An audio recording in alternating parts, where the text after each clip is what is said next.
አርዕስተ ዜና። ኢትዮጵያ የአፍሪካ ሁለተኛውን የአፍሪካ የፖለቲካ ፓርቲዎች ጉባኤ እንድታስተናግድ ተመርጣለች። ጉባኤው በፈረንጆቹ 2026 መጨረሻ እንደሚካሄድም ተነግሯል። ተጨማሪውን እንነግራችኋለን። የኢትዮጵያ መንግስት ስደተኞችን የተመለከተ ማካተት የተሰኘ ሀገራዊ ፍኖተ ካርታን ይፋ አድርጓል። ፍኖተ ካርታው ስደተኞችና ተቀባይ ማህበረሰቦች በጋራ የሚለሙበትን የተቀናጀ አሰራር የሚዘረጋ መሆኑ ተጠቁሟል። ተሰሙታላችሁ። በዓለም አቀፍ ገበያ የቡና ዋጋ ቢቀንስም የኢትዮጵያ ቡና ግን ከአምናው በተሻለ ዋጋ እየተሸጠ መሆኑን የኢትዮጵያ ቡናና ሻይ ባለስልጣን አስታውቋል። ዝርዝሩን ይዘናል።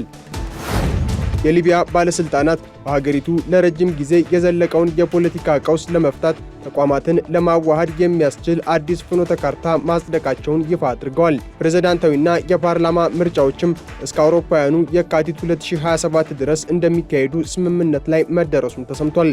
ከውጪ ቀዳሚ ያደረግነው መረጃ ነው። የአሜሪካው ምክትል ፕሬዝዳንት ጄዲ ቫንስ ከኢራን ተደራዳሪዎች ጋር ለመገናኘት ወደ ስዊዘርላንድ ሊያደርጉት የነበረው ጉዞ መሰረዛቸውን ዋይት ሃውስ አስታውቋል። እንነግራቸዋለን። ኢትዮጵያ ሁለተኛውን የአፍሪካ የፖለቲካ ፓርቲዎች ጉባኤ እንድታስተናግድ መመረጧን የአፍሪካ ገቨርናንስ ማዕከል አስታውቋል። ጉባኤው በፈረንጆቹ 2027 ዓ.ም ጥቅምት ወር በአዲስ አበባ እንደሚካሄድ ተነግሯል።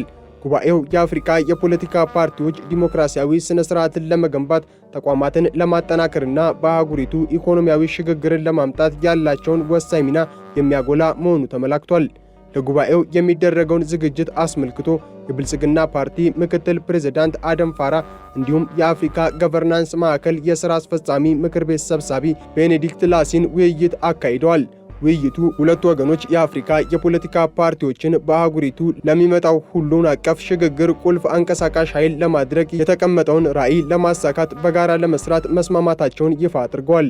በዚህ ጉባኤ ላይ የሀገራት መሪዎች፣ የፖለቲካ ፓርቲ መሪዎች፣ የፖሊሲ አውጪዎች፣ የኢኮኖሚ ባለሙያዎች፣ የባለ ሀብቶች ተወካዮች፣ የሲቪል ማህበረሰብ ድርጅቶች፣ ምሁራንና የልማት አጋሮች እንደሚሳተፉም ተመላክቷል።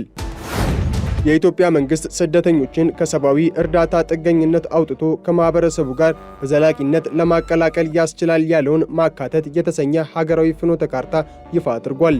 ይህ እቅድ ስደተኞችን በሀገራዊ የልማት ስርዓት ውስጥ በማካተት ለሀገራዊ ኢኮኖሚ እድገት አስተዋጽኦ እንዲያበረክቱ ማድረግ ዓላማው ያደረገ የፖሊሲ ሽግግር መሆኑን የስደተኞችና ተመላሾች አገልግሎት አስታውቋል።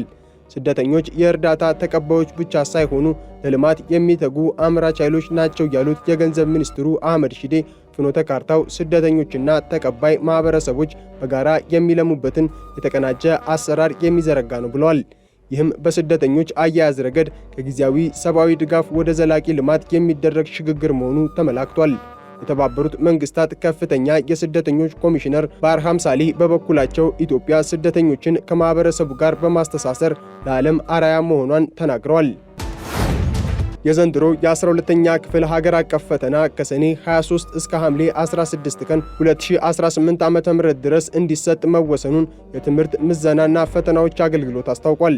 ፈተናው ከሰኔ 24 እስከ ሐምሌ 17 ቀን 2018 ዓ.ም እንደሚሰጥ ተወስኖ እንደነበር ያስታወሱት የአገልግሎቱ ዋና ዳይሬክተር ዶክተር እሸቱ ከበደ ከትምህርት ባለድርሻ ጋር በተደረገ ውይይት ከሰኔ 23 እስከ ሐምሌ 16 ቀን 2018 ዓ.ም ድረስ እንዲሰጥ መወሰኑን ገልጸዋል።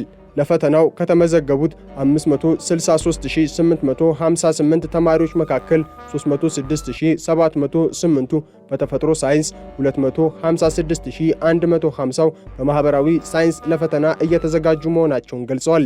ፈተናው በአዲስ አበባ፣ ድሬዳዋና ሐረር ሙሉ በሙሉ በኦንላይን የሚሰጥ መሆኑም ተነግሯል። ፈተናውን ከ600 በላይ የሚሆኑ የፈተና ማዕከላትና በዩኒቨርሲቲ ለመስጠት ዝግጅት መደረጉን የገለጹት ዋና ዳይሬክተሩ የተፈጥሮ ሳይንስ ተማሪዎች ፈተና ከሰኔ 23 እስከ ሐምሌ 3 ቀን፣ የማህበራዊ ሳይንስ ፈተና ደግሞ ከሐምሌ 6 እስከ ሐምሌ 16 ቀን እንደሚሰጥ ዋና ዳይሬክተሩ መናገራቸውን ፕሬስ ድርጅት ዘግቧል። በዓለም አቀፍ ገበያ የቡና ዋጋ ቢቀንስም የኢትዮጵያ ቡና ግን በተሻለ ዋጋ እየተሸጠ መሆኑን የኢትዮጵያ ቡናና ሻይ ባለስልጣን አስታውቋል። የኢትዮጵያ ቡና ያለው ልዩ ጥራትና ተፈጥሯዊ ጣዕም ለዋጋው መሻሻል ምክንያት መሆናቸውን የባለስልጣኑ ዋና ዳይሬክተር ዶክተር አዱኛ ደበላ ገልጿል። በቡና ግብይት ስርዓቱ ላይ ማሻሻያዎች ተደርገዋል ያሉት ዋና ዳይሬክተሩ የተደረጉ ማሻሻያዎችና ጥራትን ለማስጠበቅ የተከናወኑ ስራዎች ቡናው በዓለም ገበያ ተፈላጊና ተወዳዳሪ ሆኖ እንዲቀጥል ማገዛቸውን ጠቁሟል።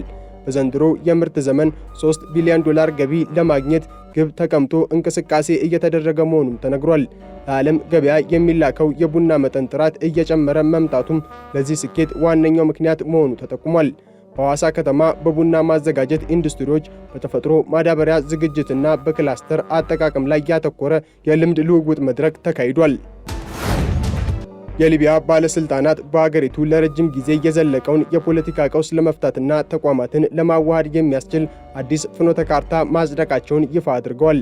በዚህም መሰረት ፕሬዝዳንታዊና የፓርላማ ምርጫዎች እስከ አውሮፓውያኑ የካቲት 2027 ድረስ እንዲካሄዱ ግልጽ የጊዜ ሰሌዳ መቀመጡ ተነግሯል። ይህ ተነሳሽነት በሕገ መንግሥታዊ ማዕቀፍ ላይ መግባባትን በመፍጠር የሀገሪቱን ፖለቲካዊና ተቋማዊ ክፍፍል ለመፍታት ያለመ መሆኑ የተነገረ ሲሆን የምርጫ ሂደቱ ግልጽነትና ታማኝነት ባረጋገጠ መልኩ እንዲከናወን መታቀዱ ተዘግቧል። አዲሱ ዕቅድ በሀገር ውስጥ ተቀባይነትን ከዓለም አቀፍ ማህበረሰብ ደግሞ ድጋፍን ለማግኘት ያለመ ነው። የተባበሩት መንግስታት ድርጅት የሊቢያ ተልእኮና የተለያዩ ዓለም አቀፍ ባለድርሻ አካላት ለዚህ ፍኖተ ካርታ ድጋፋቸውን እንደሚሰጡም ይጠበቃል። ይህ በሊቢያ ውስጥ አስተማማኝ ፖለቲካዊና የደህንነት መረጋጋትን ለመመለስ የሚደረገው ጥረት አካል እንደሆነም አፍሪካ ኒውስ ዘግቧል። የአሜሪካው ምክትል ፕሬዝዳንት ጄዲ ቫንስ ከኢራን ተደራዳሪዎች ጋር ለመገናኘት ወደ ስዊዘርላንድ ሊያደርጉት የነበረውን ጉዞ መሰረዛቸውን ዋይት ሃውስ አስታውቋል። ጉዞው የተሰረዘው ሁለቱ ሀገራት ጦርነቱን ለማቆም ባለ 14 ነጥብ ስምምነት ላይ ከደረሱ በኋላ ቴክኒካዊ ውይይቶችን ለመጀመር ታቅዶ ነበር። ዋይት ሃውስ ለጉዞው መሰረዝ የሎጂስቲክ ችግሮችን እንደ ምክንያት ቢጠቅስም የኢራን ወገን ግን ሁለቱ ፕሬዝዳንቶች ቀድሞውኑ በሰነዱ ላይ ስለፈረሙ ይፋዊ የፊርማ ስነ ስርዓት አያስፈልግም ማለቱ ተሰምቷል። ኢራን ወደ ቀጣዩ ድርድር ከመገባቱ በፊት አሜሪካ ስምምነቱን በተግባር ማሳየት አለባት የሚል ቅድመ ሁኔታ ማስቀመጧም ተነግሯል። በተያያዘ መረጃ እስራኤል በሊባኖስ የሂዝቦላ ኢላማዎች ላይ የምታደርሰውን ጥቃት መቀጠሏ በስምምነቱ ዘላቂነት ላይ ጥያቄ አስነስቷል። የሪፐብሊካን ፓርቲ አባላት ደግሞ ፕሬዝዳንት ትራምፕ ጦርነቱን ለማቆም ሲሉ ለኢራን ብዙ ጥቅማ ጥቅሞችን አሳልፈው ሰጥተዋል በሚል እየተቹ ይገኛሉ። የኢራን መንፈሳዊ መሪ አያቶላ ሞጅታባ ካሚኒ በበኩላቸው ትራምፕ ስምምነቱን የፈረሙት ተስፋ በመቁረጥ ነው ማለታቸውን ኒውዮርክ ታይምስ ዘግቧል። በብራሰልስ በተካሄደው የአውሮፓ መሪዎች ጉባኤ ፈረንሳይና ጀርመን ህብረቱ ከሩሲያው ፕሬዝዳንት ቭላዲሚር ፑቲን ጋር ግንኙነት ለመጀመር ማሰቡን አጥብቀው ተቃውመዋል።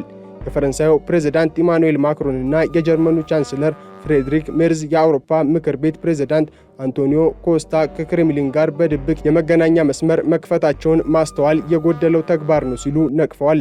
ማክሮንና ሜርዝ ድርድሩ መመራት ያለበት በፈረንሳይ፣ ጀርመንና ብሪታንያ ጥምረት መሆን አለበት የሚል አቋም አላቸው። ኮስታ በአንጻሩ ግንኙነቱን የመሰረቱት በዩክሬን ፕሬዝዳንት ዜሌንስኪ ጥያቄ መሰረት መሆኑን በመጥቀስ የቀረበባቸውን ክስ ውድቅ ያደረጉ ሲሆን ሌሎች በርካታ መሪዎችም ድርድሩ በህብረቱ መመራት አለበት በማለት ደግፈዋቸዋል። ይህ አለመግባባት የተከሰተው ፕሬዝዳንት ትራምፕ ከኢራን ጋር ስምምነት ካደረጉ በኋላ ትኩረታቸውን ወደ ዩክሬን እንደሚያዞሩ በገለጹበት ወቅት ነው። ኢስቶኒያን የመሰሉ ሀገራት ከአምባገነኖች ጋር በጓሮ በር የሚደረግ ድርድር አደገኛ መሆኑን ሲያስጠነቅቁ፣ ፖላንድና ጣሊያንም ከዋና ዋና ድርድሮች መገለላቸው ቅሬታን ፈጥሮባቸዋል ሲል ፖለቲኮ ዘግቧል።